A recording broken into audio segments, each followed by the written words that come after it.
Hello friends, আশা করি সকলে ভালো আছেন, সুস্থ আছেন। আমিও খুব ভালো আছি। আজকে শ্রাবণীস কুকবুক থেকে নিয়ে হাজির হয়েছি লোকনাথ পুজোর জন্য আমের পায়েস বা ম্যাঙ্গো ক্ষীরের রেসিপিটা দেখে ভালো লাগলে অবশ্যই লাইক শেয়ার করবেন আর চ্যানেলটিকে সাবস্ক্রাইব করে নেবেন। এখন বানিয়ে দেখাচ্ছি ম্যাঙ্গো ক্ষীর বা আমের পায়েসের রেসিপি।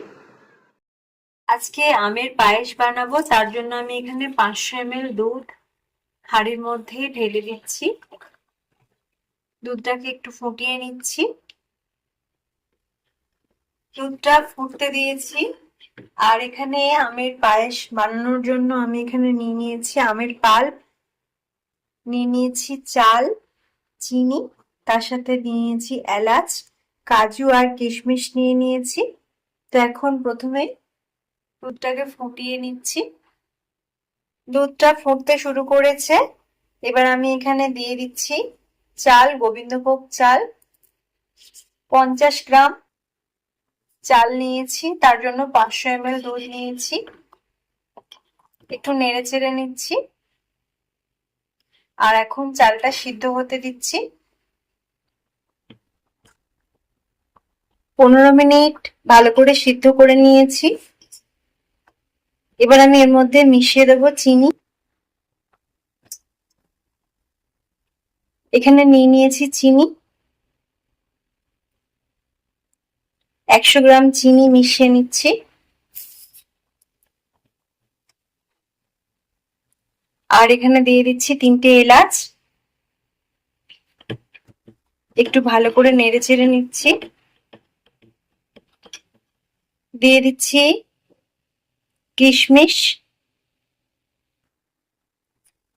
দিয়ে দিচ্ছি কাজু, 10-12টা কাজু নিয়েছি, কিশমিশও নিয়েছি 10-12টা মতো। ভালো করে একটু নেড়ে চেড়ে নিতে হবে। 5 মিনিট এটা করছি। এখন 5 মিনিট খুব ভালো করে নেড়ে চেড়ে নিয়েছি। এবার আমি গ্যাসটা অফ করে দিচ্ছি। গ্যাসটা অফ করে নেওয়ার পর এখানে আমি একটা বড় আম নিয়েছিলাম, আমের পাল্প বানিয়ে নিয়েছি। অফ করে দেওয়ার পর আমের পাল্পটাকে মিশিয়ে নেব।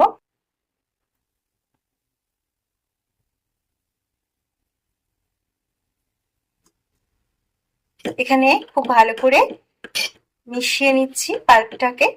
আমের ক্ষীর বা আমের পায়েস খেতে ভীষণ সুন্দর হয়।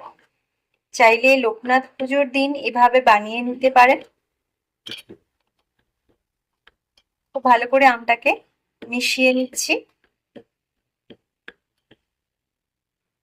এখন রেডি হয়ে গেছে আমের পায়েস।